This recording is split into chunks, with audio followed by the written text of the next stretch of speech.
So will we get stuck into this Leinster final that he's obviously going to be playing in? Yeah, I think so. And like you were obviously in Croker last Sunday, Shane. I just watched him on the box, but the odds do seem to me a bit distorted. Obviously, you're looking at Ballyhale and everything that they have, and all the players that they have, and all the success they've had. And Crokes, obviously, it's the back-to-back in Dublin. They don't have any other success outside of that in recent years. But it's just taken by how they played. Like Mullins are a seasoned enough outfit. You can say maybe Croke Park wouldn't have suited them that well. But the way they just cut through them like a knife through butter at different times, and how keen they were to put them on the back foot, and particularly the amount of goal chances they created, Ronan Hayes even just by himself. Like, do you think, I don't know, Ballyhale are fairly forewarned now about what's going to be coming, and they had plenty of headaches themselves with Naas. But do you think Kilmacud can get similar kind of a joy? Is there joy to be got out of Ballyhale backline? I think there probably will be opportunities at Croke Park for Kilmacud because they have such pace throughout the team.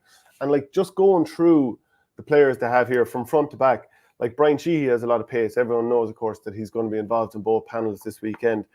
The half backline, Keno Kahasig, is a player that's impressing me more and more. I remember watching him play for UCC against UCG last year in NUIG, and I wasn't entirely blown away with one or two little things he's done. But I look at him now and I think this lad is snapping ball over players as he was doing against Clock. And you know, they have a lot of seasoned players, so I was really impressed with that. He's able to drive out with the ball. Mark Rogan is kicking on. I wouldn't be surprised to see him involved with Dublin in some respect. Brian Hayes, pacey man driving through the middle, you know, at midfield there. Davy Crowe, I hope he's fit for the game because he's another really good young player. Like, there's pace across the team. Like, and the forwards, there's a lot of lads who can pick scores. So Fergal Whiteley, obviously Ronan Hayes, who was stone mad for goals from the get-go, soloing straight at the heart of that Clock defence. Mullins defence. Dara Purcell, he'll probably be out around the midfield area, just constantly running at teams, always has the head up, and he's the sort of lad who plays well when you need him to. And then you've got other finishers in there, the likes of Brendan Scanlon as well. So there's a lot of players that Ballyhale need to keep an eye on. So, you know, often you talk about Ballygunner or Ballyhale and you say there's too many fires for the opposition to put out. In this situation, Ballyhale have plenty of fires that they need to pull out. And you know that they'll more than likely keep their own kind of setup at the back. Richie Reid will obviously hold the centre and you'll have one or two matchups, but they'll do their best to keep their shape more or less. But they do have to be concerned about the pace of some of these players. Like, who goes after Ronan Hayes? Let's say he plays centre forward like he did the last day. Is Richie Reid going to follow him, or just going to say, well, look, hopefully he'll get swallowed up by the traffic and Paddy Mullen and Ronan Corcoran can get stuck into him as well, dropping back from midfield. But I do think there's pace there that Ballyhale are going to have to contend with. Without a doubt, yeah. I just thought the pace was a bit scary last day, looking at them, and just how keen they were to break the line and how they looked to always be a step ahead of Mullins. Now, we had a couple of viewers saying it on Monday, like, Ballyhale will not be blown away physically, and Ballyhale are plenty fast, and as fast, if not faster than any team out there, and will stay going right till the final whistle. Their fitness levels or anything will definitely not flag. So I don't think athletically Ballyhale will be cause maybe those same types of problems, but they definitely Crokes will definitely be looking to try and expose them. And like, I put it this way, if Crokes create a similar amount of chances as Naas did at the start in the first 15 minutes of the game, not saying the game will be over, but Crokes will be in some position to kick on. So they will. It's going to be an interesting one, definitely. From a Ballyhale point of view, I know you have. I think you have the tactics board there, have you? I do. Yeah, I'll bring it up. Yeah, we might just go into it. TJ was kept quiet, particularly in the first half. The last day, like, who's the idea? Would Grogan follow TJ, or? It's a tough one because, like, if you look at that half forward line, that's an intercounty half forward line of Owen Cody, TJ Reid and Mullen. And look, you might see TJ in there. Like, we've often seen something like TJ and maybe Colin Fennelly inside, and maybe Cudahy would come out the field and maybe Kennelly would play off the two of them. So then you're wondering, is it going to be Brian Sheehy and hope that he would athletically match up with Fennelly? Because he is a bit of a beast. Kieran Dowling even said that. Maybe Bill O'Carroll, assuming he starts this game now, he's been taken off on yellow cards the last 2 days. Maybe he try and lower the blade on TJ because he has played inter-county. He's used to marking big pigs of lads. The other question then is Dara Butler, who went off late on against St. Mullins, is he okay for this game? Is Mark Grogan okay for this game. Pushing O'Rourke seemed to think they were all okay, apart from Davy Crowe was the one doubt, and he seemed pretty genuine about it. I hope for the game's sake that they're all fit to play. Yeah, I'd say they probably want to leave, I think these matchups might be the ones that suit them best, assuming that TJ plays inside and Fennelly plays outside. And we might see Rob O'Loughlin or one of the other substitutes. Let me just have a quick look at the bench here and see who might also feature from the start. I think there was on another that chain as well. I think Fennelly's been played outside quite a bit. He's generally started inside. I just have this thing in my head. I think they're going to go for the throat straight away. Ballyhale are. And I think they're going to park him in on the 6-yard box, and they're going to just get ball into him every which way they possibly can and try and put Kilmacud on the back foot straight away. But I wouldn't be a bit surprised if they hit a goal or two in the first 10 or 15 minutes. That's not to say it couldn't still be tight thereafter, but I think they will.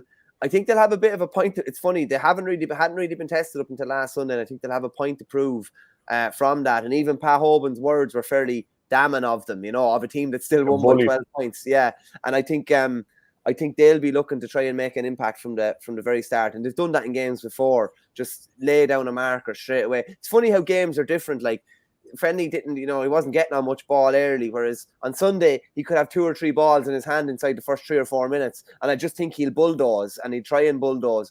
I do expect to see him come out, and I think Pa Hoban talked about him being more aerobically fit this year, that he can play outside a bit more, maybe where he's just a kind of a battering ram inside before this. But I definitely think they'll go for the throw straight away. Yeah, Keane Ryan was the player who came in early doors the last day, and I could see him being someone who might be suited to marking a Kennelly or Niall Shortall type of player. Keneally, I think it is. Keneally, okay. Yeah. Richard Hogan says Ballyhale will need to start better than last weekend. Brian Curtin, and this is a fairly sneery comment by the looks of it, TJ Reid was in Limerick in the shopping centre near to Ardscoil Reach and Gaelic grounds, visiting the mother-in-law, previous principal of Ardscoil Reach, looking for inspiration. Jeez, we love that type of sneer, to be fair. Yeah, keep the sneers coming. I'll bring the tactics board up again here, and I'm started thinking that Scanlon and Roach will play closest to goal. Now, Killian Corcoran, he started ahead of Brian Butler the last day, and maybe he will do so again here. Now, do you think Darren Mullen might start close to goal against Roach and therefore have Killian Corcoran further out, or maybe Brian Butler further out? I think Darren Mullen and Holden are probably their 2 most trusted lieutenants to be closest to goal, first off. Would you agree or disagree? Yeah, no, I like Darren Mullen and Joy Holden closest to goal. I think they're both a safe pair of hands. Darren's brilliant on the ball as well. I don't know, not exactly sure what the story was with Brian Butler last year, because actually I probably do. He was dropped, I'd say. I would say he actually was dropped because Jack Gallagher caused him a lot of trouble against Castletown Gagan. Now, I wouldn't be a bit surprised if he was back in. He's not your typical cornerback. He's about 6'2" and probably about 15 stone. Big, robust type of a player. Wouldn't be a bit surprised if he was back in. Fairness, Pa Hoban and Jimmy Maher and the lads rewarded Killian Corcoran, who was actually playing a lot further out the field. Like, he started midfield against Castletown Gagan and hit 3 points, where he's kind of in cornerback at different stages the last day. Wouldn't be surprised to see Brian Butler back in there. And he can kind of float out as well. Remember, he got that great goal in the county final. Was it the county final a couple of years ago? Like, he's good on the ball as well. So I wouldn't be too surprised if they went for experience in the final. Yeah, keep the comments coming here, because we're still going to talk a little bit more about this. So I'm thinking, right, so I've picked it there as if Brendan Scanlon and Micheál Roach are going to be the 2 closest to goal. But in some ways, you'd be thinking that's a lot to ask of 2 very, very young players who aren't, hugely physical at this stage of their career, and they'll be up against pretty seasoned guys at this level in Joey Holden, who's obviously an All-Ireland winning captain, and Darren Mullen, who's played at this stage several times and was even marking the likes of Desi Hutchinson and Croke Park earlier this year. So they might look to put maybe Ronan Hayes in there just to have a slight bit more of a physical presence.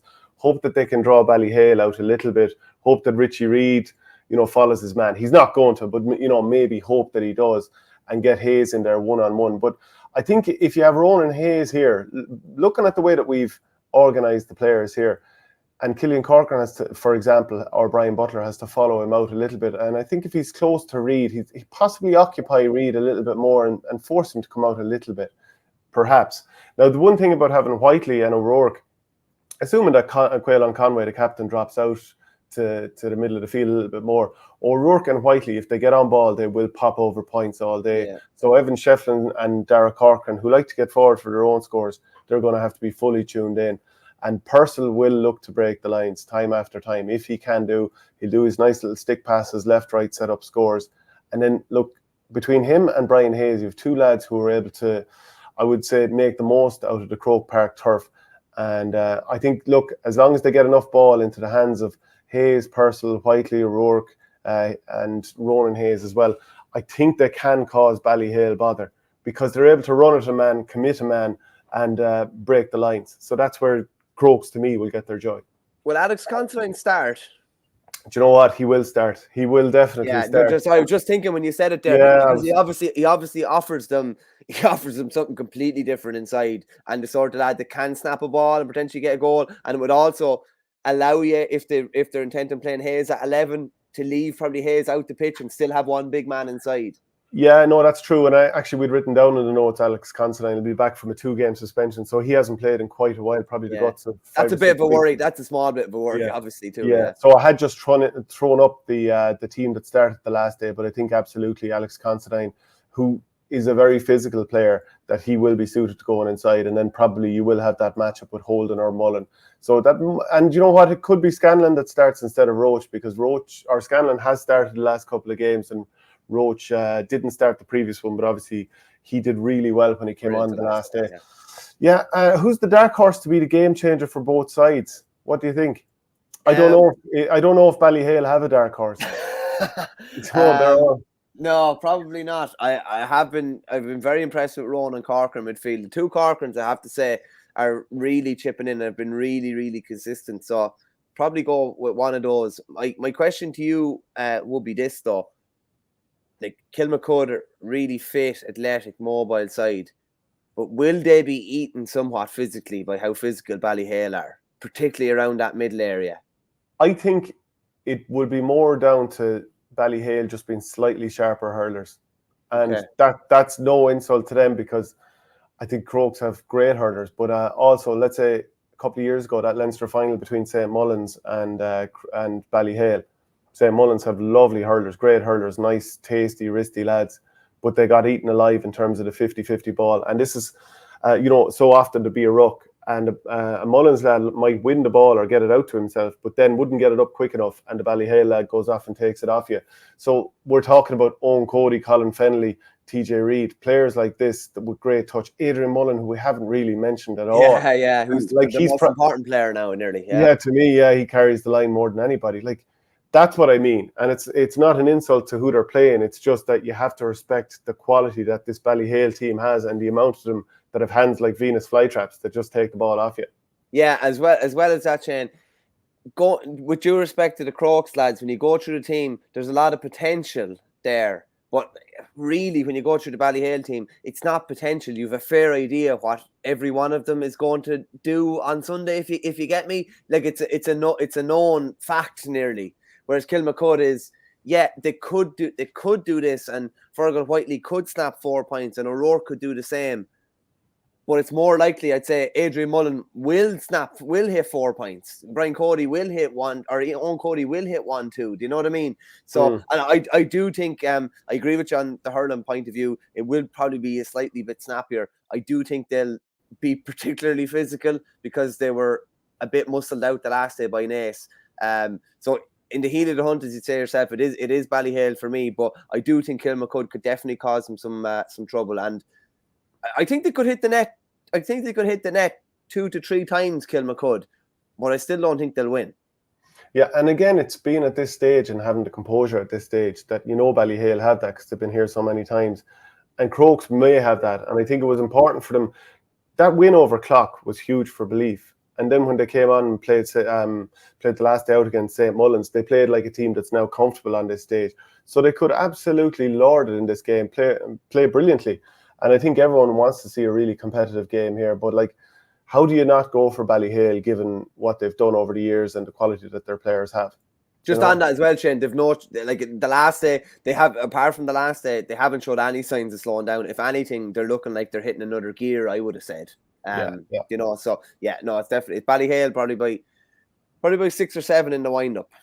Yeah, Richard Hogan says that Mullins game was in Portlaoise. This is against Ballyhale. Croke Park is a bit different. Paddy Mullen lacks pace in midfield and would be concerned about his discipline. Derek Corcoran to get a couple off overwork. Right, so we'll see how that pans out. Keep the comments coming in and let us know what you think.